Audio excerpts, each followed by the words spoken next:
Good story में आपका स्वागत है। श्री कृष्ण हम आपके लिए लाए हैं श्री कृष्ण सुदामा की कहानी के कई मित्र थे, जैसे 1 मधुमंगल 2 सुबाहु 3 सुबल 4 भद्र 5 सुभद्र 6 मणिभद्र 7 भोज 8 तो कृष्ण 9 गौतम 10 श्रीदामा 11 सुदामा 12 मधुकंद 13 अर्जुन 14 विशाल 15 रसाल 16 मकरंद 17 सदानंद 18 चंद्रहास 19 बकुल 20 शारद 21 बुद्धि प्रकाश आदि। आओ इन्हीं में से एक सुदामा के बारे में जानते हैं खास बातें। 1 उज्जैन अवंतिका में स्थित ऋषि सांदीपनि के आश्रम में बचपन में भगवान श्री कृष्ण और बलराम पढ़ते थे। वहां उनके कई मित्रों में से एक सुदामा भी थे। सुदामा श्री कृष्ण के खास मित्र थे। वे एक गरीब ब्राह्मण के पुत्र थे। सुदामा और श्री कृष्ण आश्रम से भिक्षा मांगने नगर में जाते थे। आश्रम में आकर भिक्षा गुरु माँ के चरणों में रखने के बाद ही भोजन करते थे। परंतु सुदामा को बहुत भूख लगती थी तो वे चुपके से कई बार रास्ते में ही आधा भोजन चढ़कर जाते थे। तो एक बार गुरु माँ ने सुदामा को चने देकर कहा कि इसमें से आधे चने श्री कृष्ण को भी दे देना और तुम दोनों जाकर जंगल से लकड़ी बिन लाओ। फिर दोनों जंगल में लकड़ी बिनने चले गए। वहाँ बारिश होने लगी और तभी दोनों एक शेर को देखकर वृक्ष पर चढ़ जाते हैं। ऊपर सुदामा और नीचे श्री कृष्ण। फिर सुदामा अपने पल्लू से चने निकालकर चने खाने लगता है। चने खाने की आवाज सुनकर श्री कृष्ण कहते हैं, अरे ये कट की आवाज कैसी आ रही है, कुछ खा रहे हो क्या? सुदामा कहता है, नहीं, ये तो सर्दी के मारे मेरे दांत कटा रहे हैं। ये सुनकर श्री कृष्ण कहते हैं, अच्छा बहुत सर्दी लग रही है क्या? सुदामा कहता है, हाँ। ये सुनकर श्री कृष्ण कहते हैं कि मुझे भी बहुत सर्दी लग रही है। सुना है कि कुछ खाने से शरीर में गर्मी आ जाती है, तो लाओ वो चने जो गुरु माता ने हमें दिए थे, दोनों बांट कर खा लेते हैं। ये सुनकर सुदामा कहता है, चने कहाँ हैं? वो तो पेड़ पर चढ़ते समय ही मेरे पल्लू से नीचे कीचड़ में गिर गए थे। ये सुनकर श्री कृष्ण समझ जाते हैं और कहते हैं, ओह ये तो बहुत बुरा हुआ। ये सुनकर नीचे की डाल पर बैठे भगवान श्री कृष्ण अपने चमत्कार से हाथों में चने ले जाते हैं और ऊपर चढ़कर सुदामा को देकर कहते हैं कि पेड़ पर फल तो नहीं, लेकिन मेरे पास ये चने हैं। सुदाम कहते हैं, ये तुम्हारे पास कहाँ से आए? तब कृष्ण कहते हैं कि वह मुझे भूख कम लगती है ना। जब पिछली बार गुरु माता ने जो चने दिए थे वह अब तक मेरी अंटी में बंधे हुए थे, ले लो अब जल्दी से खा लो। ये सुनकर सुदामा कहता है, नहीं नहीं, मैं इसे नहीं ले सकता। तब श्री कृष्ण पूछते हैं, क्यों नहीं ले सकते? सुदामा रोते हुए कहता है कि क्योंकि मैं इसका अधिकारी नहीं हूँ और मैं तुम्हारी मित्रता का भी अधिकारी नहीं हूँ।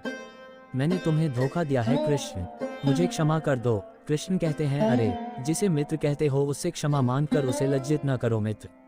इसी प्रकार एक बार श्री कृष्ण सुदामा को वचन देते हैं कि मित्र जब भी तुम संकट में खुद को पाए तो मुझे याद करना, मैं अपनी मित्रता जरूर निभाऊंगा। 3 बलराम और श्री कृष्ण को आश्रम में भिन्न भिन्न कार्य करते थे।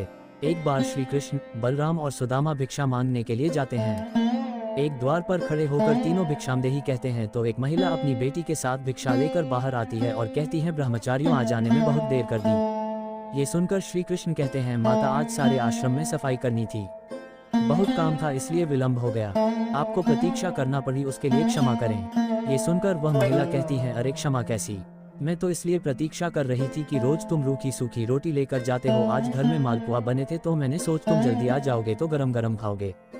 देखो मैंने कपड़े से ढक कर मालपुआ गरम गरम रखे हैं तुम्हारे लिए। ये देखकर सुदामा का मन ललचा जाता है। वह कहता है, मालपुआ, आज मालपुए बने हैं? वह महिला कहती है, हाँ आज घर में पूर्णमासी की पूजा थी। फिर वह तीनों को मालपुए देकर कहती है, अब इसे जल्दी से खाओ, गरम गरम खाने में आनंद आता है। सुदामा तो खाने ही वाला रहता है कि तभी श्री कृष्ण कहते हैं, नहीं माता, हम यहाँ नहीं खा सकते। वह महिला पूछती है, क्यों? तब श्री कृष्ण कहते हैं कि आश्रम का यही नियम है कि सारी भिक्षा गुरु चरणों में अर्पित कर दी जाए, फिर वह उसमें से जितना दे वही हमें खाना चाहिए। ये सुनकर सुदामा को अच्छा नहीं लगता है। ये सुनकर वह महिला गुरु के लिए भी मालपुए का एक पैकेट दे देती है। अब उन तीनों के पास से 4 पैकेट हो जाते हैं। फिर तीनों वहां से चले जाते हैं। रास्ते में एक नदी के किनारे रुककर बलराम और श्री कृष्ण हाथ मुंह धोने जाते हैं। इसी दौरान सुदामा मालपुए निकालकर चुपचाप खाने लगता है। तभी श्री कृष्ण उसे मालपुए खाते हुए देख लेते हैं और मुस्कुरा देते हैं। फिर वह चुपचाप उनके पास पहुंचकर कहते हैं, तुम समझते हो कि मैंने कुछ नहीं देखा? तभी सुदामा पत्तल को मोड़कर मालपुए ढांक देता है और कहता है, नहीं नहीं, मैं तो कुछ भी नहीं खा रहा हूँ। तब श्री कृष्ण कहते हैं, देखो झूठ बोलना पाप है। ये सुनकर सुदामा कहता है, और ब्राह्मण को भूखा रखना भी पाप है। ये सुनकर कृष्ण कहते हैं, मैं तुम्हें भूखा रख रहा हूँ। तब सुदामा कहते हैं, और क्या, उसने कितनी ममता से कहा था कि मेरे सामने खा लो और तुमने आश्रम के सारे नियम बता दिए। तब श्री कृष्ण कहते हैं, नियम तो है, गुरुदेव को पता चलेगा तो वे क्या कहेंगे? ये सुनकर सुदामा कहता है, गुरुदेव को कैसे पता चलेगा? रोज हम 3 रोटी लेकर जाते हैं तो आज भी 3 रोटी लेकर जाएंगे। हाँ, यदि तुमने गुरुदेव को न बता दिया तो। ये सुनकर कृष्ण कहते हैं कि देखो मैं तुम्हारा मित्र हूँ और मित्रता का धर्म कहता है कि मित्र की कमजोरी पर पर्दा डालना चाहिए। ये सुनकर सुदामा कहता है तो तुम नहीं कहोगे? श्री कृष्ण कहते हैं कदापि नहीं। ये सुनकर सुदामा कहता है तो फिर सारे मालपुए खा लूं?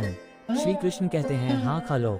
फिर सुदामा खा लेता है तो श्री कृष्ण मालपुए की एक पत्तल निकाल कर सुदामा को देते हैं और कहते हैं ये तुम्हारे हिस्से की भिक्षा हो गई, गुरु माता को दे देना। ये देखकर सुदामा प्रसन्न होकर कहता है कुछ भी कहो, तुम मित्र बड़े खरे हो। 4 कहते हैं कि सुदामा जी शिक्षा और दीक्षा के बाद अपने ग्राम समावतीपुर वर्तमान पोरबंदर में भिक्षा मांगकर अपना जीवन यापन करते थे। सुदामा एक गरीब ब्राह्मण थे।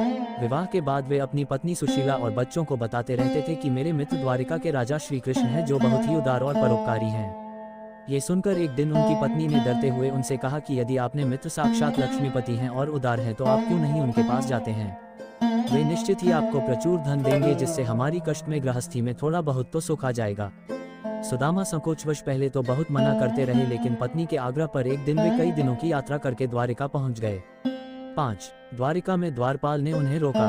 मात्र एक ही फटे हुए वस्त्र को लपेट गरीब ब्राह्मण जानकर द्वारपाल ने उसे प्रणाम कर यहाँ आने का आशय पूछा। जब सुदामा ने द्वारपाल को बताया कि मैं श्री कृष्ण को मित्र हूँ, तो द्वारपाल को आश्चर्य हुआ। फिर भी उसने नियमानुसार सुमादाजी को वहीं ठहरने का कहा और खुद महल में गया और श्री कृष्ण से कहा, हे प्रभु, को फटेहाल दीन और दुर्बल ब्राह्मण आपसे मिलना चाहता है जो आपको अपना मित्र बताकर अपना नाम सुदामा बतलाता है। 6 द्वारपाल के मुख से सुदामा नाम सुनकर प्रभु सुध-बुध खोकर नंगे पैर ही द्वार की ओर दौड़ पड़े। उन्होंने सुदामा को देखते ही अपने हृदय से लगा लिया और प्रभु की आंखों से आंसू निकल पड़े। वे सुदामा को आदरपूर्वक अपने महल में ले गए। महल में ले जाकर उन्हें सुंदर से आस पर बिठाया और रुक्मिणी संग उनके पैर धोए। कहते हैं कि प्रभु को उनके चरण धोने के जल की आवश्यकता ही नहीं पड़ी। उनकी दीनता और दुर्बलता देखकर उनकी आंखों से आंसुओं की धार बहने लगी। स्नान भोजन आदि के बाद सुदामा को पलंग पर बिठाकर श्री कृष्ण उनकी चरण सेवा करने लगे और गुरुकुल में बिताए दिनों की बातें करने लगे। बातों ही बातों में ये प्रसंग भी आया कि किस तरह दोनों मित्र वन में समिधा लेने गए थे और रास्ते में मूसलधार वर्षा होने लगी तो दोनों मित्रों एक वृक्ष पर चढ़कर बैठ गए। सुदामा के पास एक पोटली में दोनों के खाने के लिए गुरु माता के दिए कुछ चने थे, किंतु वृक्ष पर सुदामा अकेले ही चने खाने लगे। चने खाने की आवाज सुनकर श्री कृष्ण ने पूछा कि क्या खा रहे हैं सखा? सुदामा ने ये सोचकर झूठ बोल दिया कि कुछ चने कृष्ण को भी देने पड़ेंगे। उन्होंने कहा, कुछ खा नहीं रहा हूँ, ये तो ठंड के मारे मेरे दांत कड़कड़ा रहे हैं। 7 इस प्रसंग के दौरान ही श्री कृष्ण ने पूछा, भाभी ने मेरे लिए कुछ तो भेजा होगा? सुदामा संकोचवश एक पोटली छिपा रहे थे। भगवान मन में हंसते हैं कि उस दिन चने छिपाए थे और आज तंदुर छिपा रहा है। फिर भगवान ने सोचा कि जो मुझे कुछ नहीं देता मैं भी उससे कुछ नहीं देता, लेकिन मेरा भक्त है तो अब इससे छीनना ही पड़ेगा। तब उन्होंने तंदूर की पोटली छीन ली और सुदामा के प्रारब्ध कर्मों को क्षीण करने के हेतु तंदूर को बेहद चाव से खाया था। फिर सुदामा ने अपने परिवार आदि के बारे में तो बताया, लेकिन अपनी दरिद्रता के बारे में कुछ नहीं बताया। अंत में प्रभु ने सुदामा को सुंदर शैया पर सुलाया।